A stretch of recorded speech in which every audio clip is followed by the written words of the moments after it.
Hey folks, this is Rhykker, and we just got the reveal of the 2025 roadmap for Diablo 4. Here's the roadmap right here, but I also got an exclusive interview with Brent Gibson, game director on Diablo 4, to ask him about basically what is just a whole bunch of teasers for what we can expect for Diablo 4 coming in 2025 and beyond. On the roadmap, we see what to expect in Season 8, Belial's Return, as well as Season 9, Sins of the Haradrim, and Season 10, Infernal Chaos, as well as what's going to be permanent additions to the game, separated out at the bottom here. So take a moment to take in what you're seeing right now on the screen.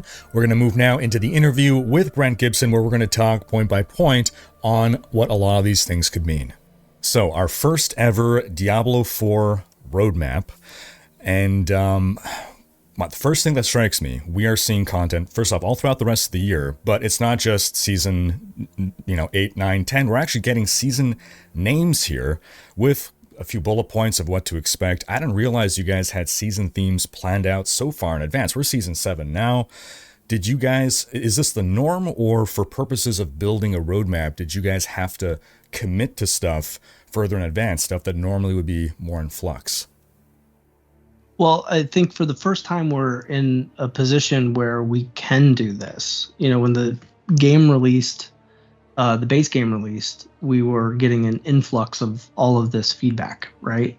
And so we were trying to figure out the right order and operation to continue to iterate on the game and address that feedback. So we were very reactionary in that state. But the closer we got to expansion 1 with Vessel of Hatred, things started to become clearer and clearer on what we should be going after. And so we're finally in a state where we have a very strong idea of what we want to do with the game, which allows us to kind of project out and create some fun themes and brainstorm a little more freely. And we're finding ourselves in more of a proactive state than a reactive state. So largely that's where that comes from. And then secondarily, we want to hold ourselves to pushing this game and continuing to add really great stuff to it. We want to be able to polish it, and in order to polish it, we need to know what parts of the game need that attention so that we are in a great position leading into 2026 with the expansion, which we want to make sure we're in a great spot to build upon everything that we have. You touched upon being proactive versus reactive. You've historically been very reactive. Mm-hmm. Moving forward, do you think with a firm roadmap, will it be harder to be reactive, or are you affording yourself some room in there for that reactivity in case something were to come up? Yeah, that's a great question. As you get further into the year, we know that we're going to discover something. And so we want this really to be a living document where today we're talking about this stuff. We have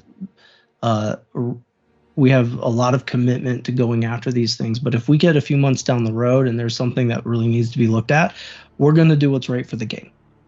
And so we're giving ourselves that flexibility while trying to really drive towards a target.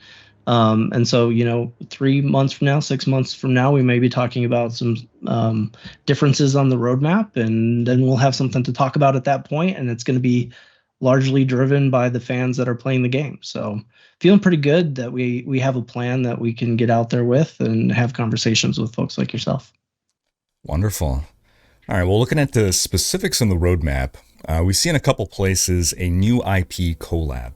For those who don't know, An IP is an intellectual property. So like Diablo is an intellectual property, other games, it could be a movie, whatever, other universes or other IPs. Evidently, you can't speak to what those IPs may be, but for a Diablo 4 player, what does a new IP collab mean? Is it new shop skins? Is it new events? What kind of scope can we expect?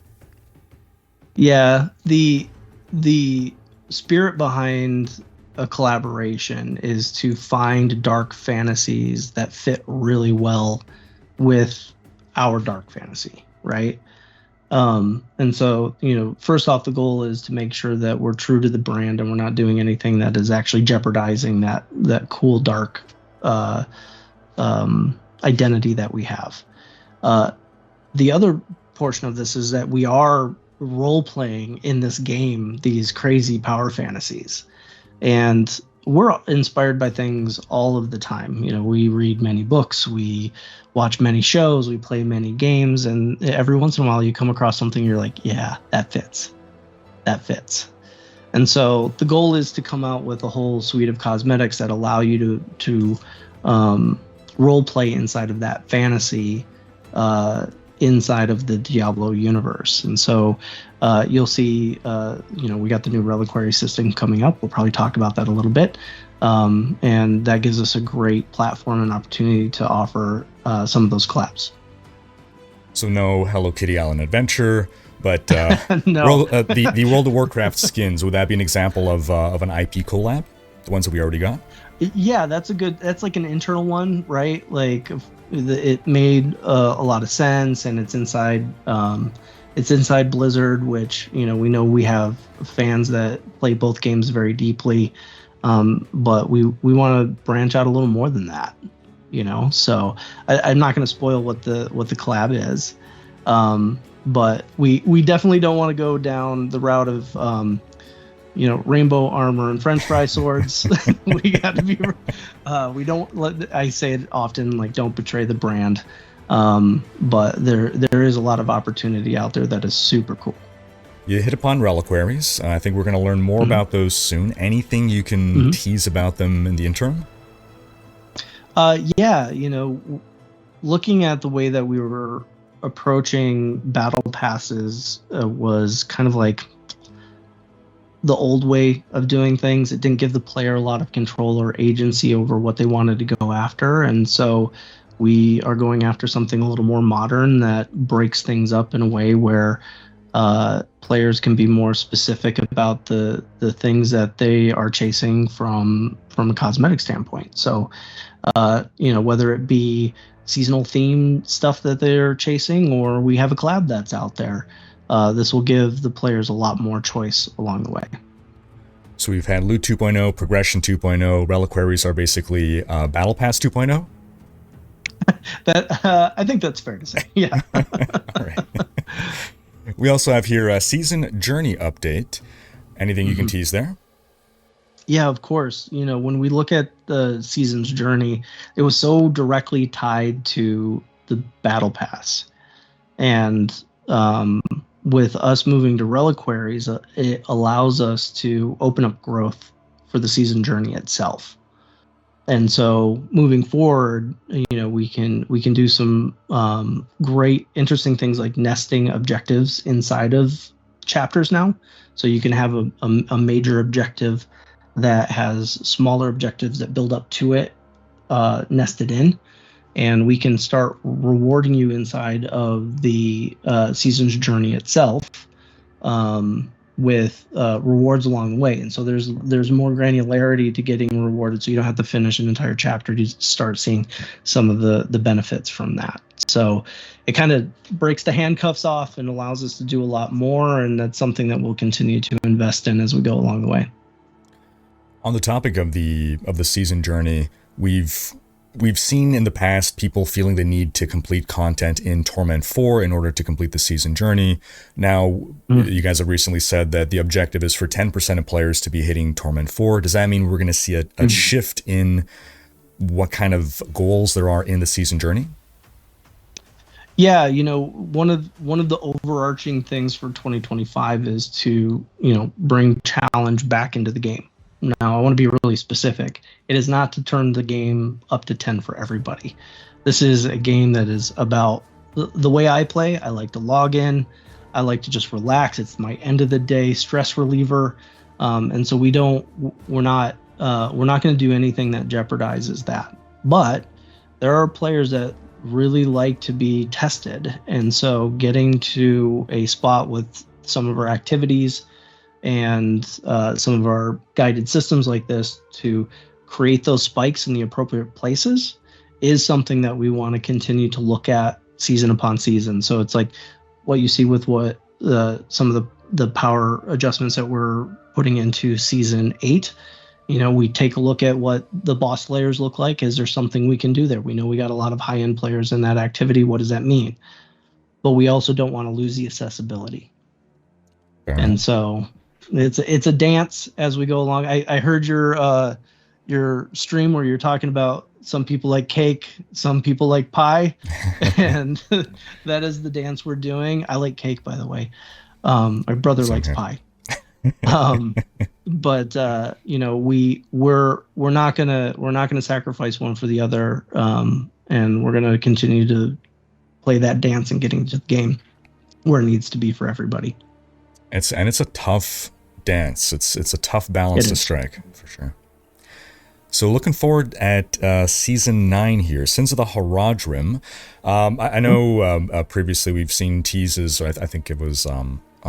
we've seen teases that we'd see a familiar face returning for a previous season. Given Haradrim are people that we've tended to know in lore, might we see any familiar faces, or we can't talk to that? Well, I can tell you that continuity is a piece of feedback we get a lot. If you look at Season 5, we referenced Lilith and the way that impacted that faction. You saw it in the dialogue. Is probably one of our most charismatic NPCs we've ever had.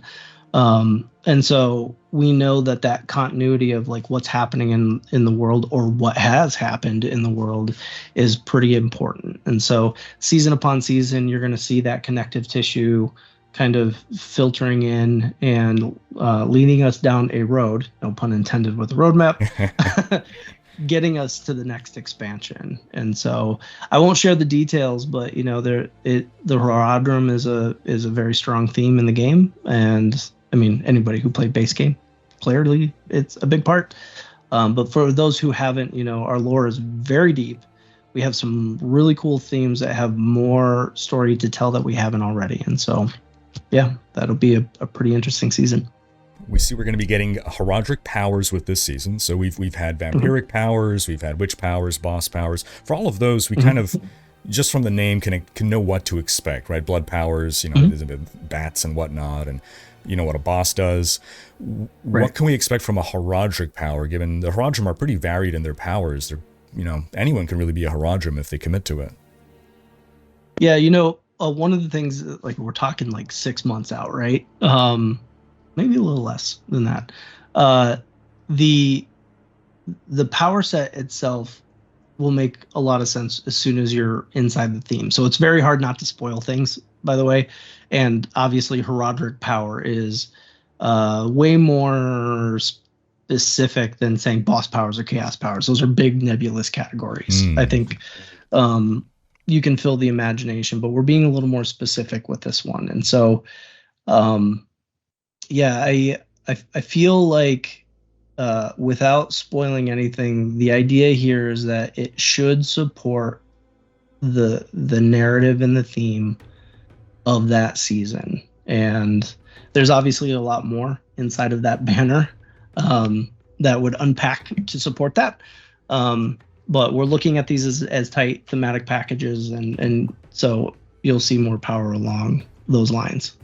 And we see dungeon escalation. This is presumably the seasonal activity. Anything you can tease there? Is this like the name to me? I think of like maybe a progressively harder dungeon. You keep going deeper and deeper.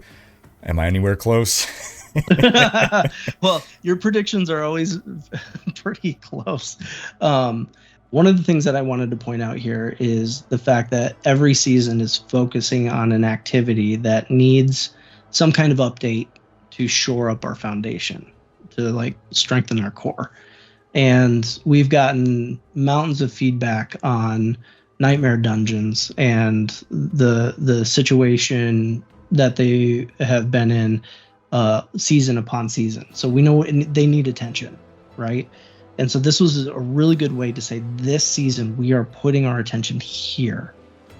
And so the dungeon escalation, the new activities that we're adding are all a part of the feedback that we've been getting from the community along the way. And so, what you can expect when you come into the season is that you'll be interacting with Nightmare Dungeons in a different style of activity. And we're going to see how that goes. I'm super excited about it. We're in meetings about it pretty much every single day at this point. And hopefully that gives a system that needs a lot of love the attention it deserves. The other thing to point out is that we're not only doing this with activities that need that attention because of the feedback. Infernal Horde's going great. Lots of players play it. They really enjoy it. Like if you look at all the numbers, it's like high sentiment and tons of daily players are in there all the time. We are still going to invest into those as well. Keep the shiny jewels as shiny as we possibly can and continue to provide updates that are going to be meaningful for everybody. And so what you can see with the seasons upon seasons is that we are really strengthening the key activities that we feel are very important for the game, creating quality and consistency so we can swing super hard in 26. Right? So that's the goal. All right, so Season 9, big for Nightmare Dungeons. Then Season 10, Infernal Chaos, is going to be big for Infernal Hordes. Which, as you said, beloved activity. I know I've seen people say they added this great thing and then they haven't done anything with it since. One thing I noticed about the map is, if I'm remembering it correctly, there's a place early on where it feels like it could potentially open up into a couple different wings. Could we expect either new maps or new paths to open, or what kind of do you have any idea of a kind of a scope to expect from Infernal Hordes updates? One of the things that we want to give players is more choice, right? And so choice is definitely a part of the design. How that unpacks, we'll wait until we get to the spot we can talk about it. But the focus that we've had on this is like choice and variety.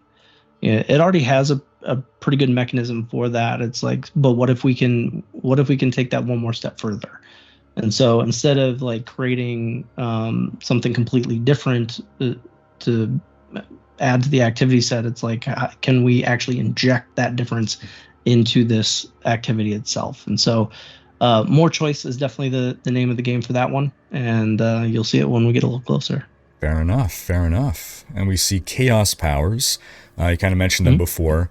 So chaos powers as well is something that I don't know so much what that means. But I guess when I think chaos, I think a lot of randomness.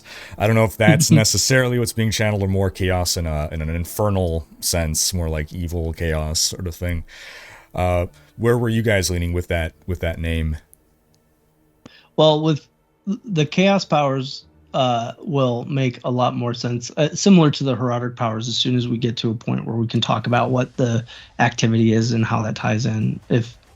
If you've noticed, we have been tying the seasonal powers to an activity type to really refresh it. So mechanically, we want things to work in concert with the powers and the activity combined.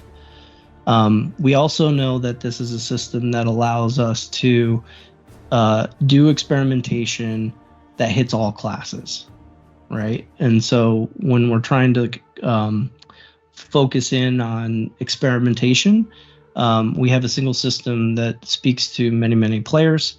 And so you will see certain things return from time to time, but this is also a place where okay, we can ask the team, okay, chaos, what does that mean to you? And then they can be a little more wild with it in a safe and controlled place. And like I said, it also provides that focus because there's a lot going on in the expansion right now that needs that attention. And so where we can make big impact for all players, we can do something maybe a little more radical once we get out to the expansion itself. And we see a couple of teasers for 2026. New expansion, obviously expansion 2, we know is going to be coming up. Are we going to have to wait until 2026 to hear anything about it? Or, we have Gamescom coming up. We have the Xbox Games Showcase. That's all happening this summer. Might we get a summer reveal of the expansion? I can tell you right now, we have a whole team dedicated at what that whole unpacking looks like. And we're going to be unpacking pieces over several different events over time. So I'm not going to reveal what those events are and what's happening and what, but I can tell you that the amount of energy and attention that this is getting right now is far beyond what we did with Vessel of Hatred, and we're crisper with our designs and what we want out of the next expansion as well. And so that's putting our team in a really fantastic spot to start talking about this as early as we possibly can. We're just not ready yet. We see new ranking system and leaderboards. What's the difference between a ranking system and a leaderboard?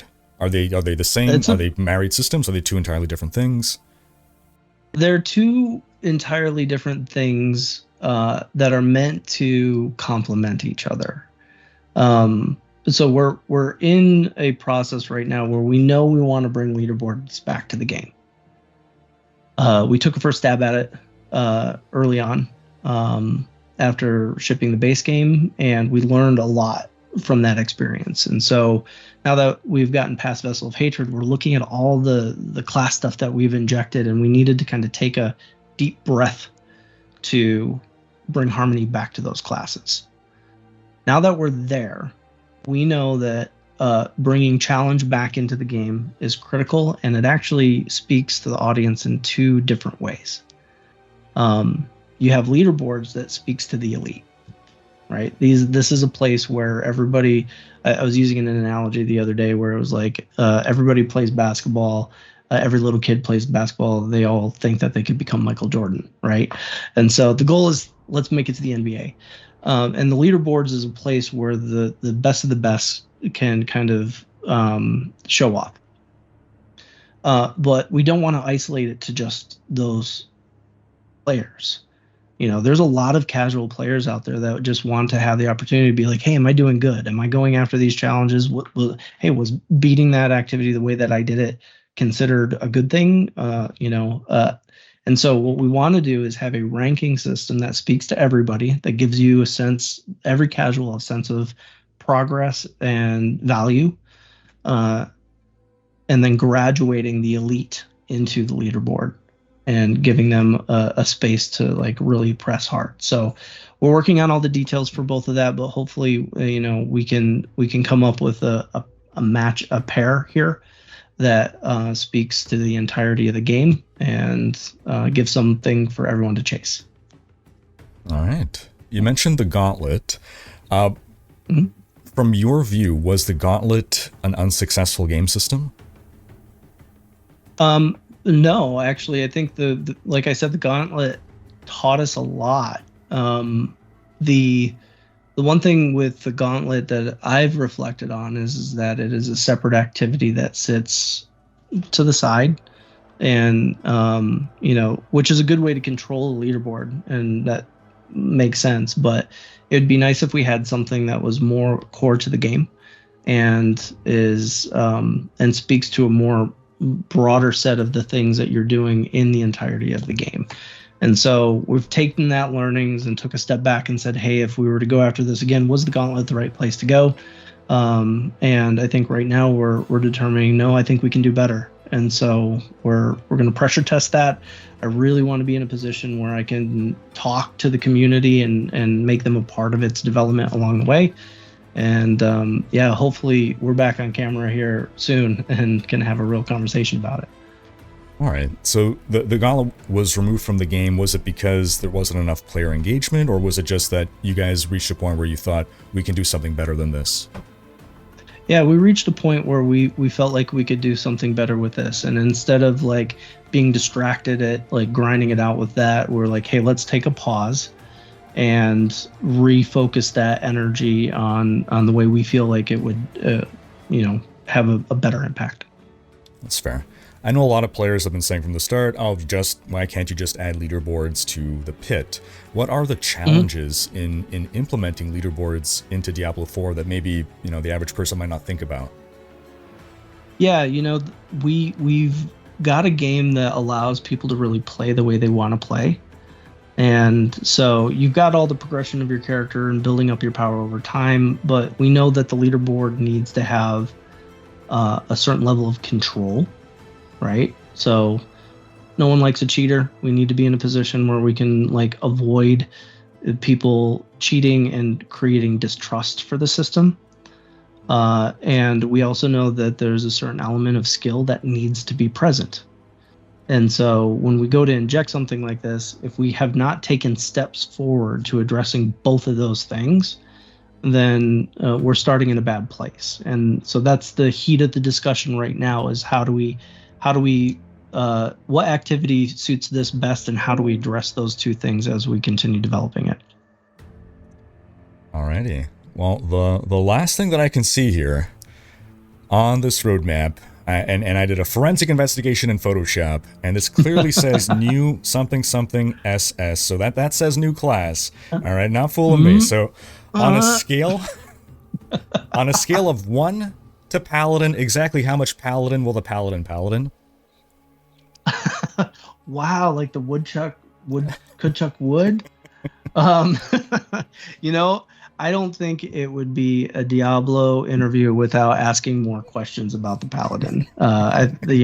We've heard it 1,000 times, and I think I'm on record going, heard you loud and clear. So we have not revealed anything, but I am really excited about the class offering coming up for the expansion. I think we're going to surprise people with what we have in store. So sit tight, keep on talking about the Paladin every single day, and hopefully we get to that day when we release, everybody is pretty happy. So that was my interview with Brent Gibson. If there's one thing that I probably should have asked, would have been about endgame meta progression systems. It's something that's been on the minds of a lot of us. Myself particularly, I've been beating a dead horse about this for over a year now. It's not something that I saw tackled on the roadmap itself, so I figured it's kind of outside of the scope of what they have planned, but that's why I wanted to ask, okay, is this everything we're getting, or are you affording room for potentially pivoting or changing things as needs may arise within the community? So, question for you folks, if you feel as strongly as me that adding some kind of endgame meta progression system, we're talking about something like Path of Exile's Atlas of Worlds or the Monolith of Fates from last epoch, if something like that is important to you, make your voices heard. The devs have always shown that they are very, very receptive and open to steer things in the direction that the community wants. Otherwise, folks, I invite you to leave a comment below with your thoughts on the roadmap, on the interview, and we'll thank you for watching. Special thanks to my supporters for making these videos possible. If you enjoyed this video, give it a thumbs up and subscribe to join Rhykkers Raiders for more Diablo content.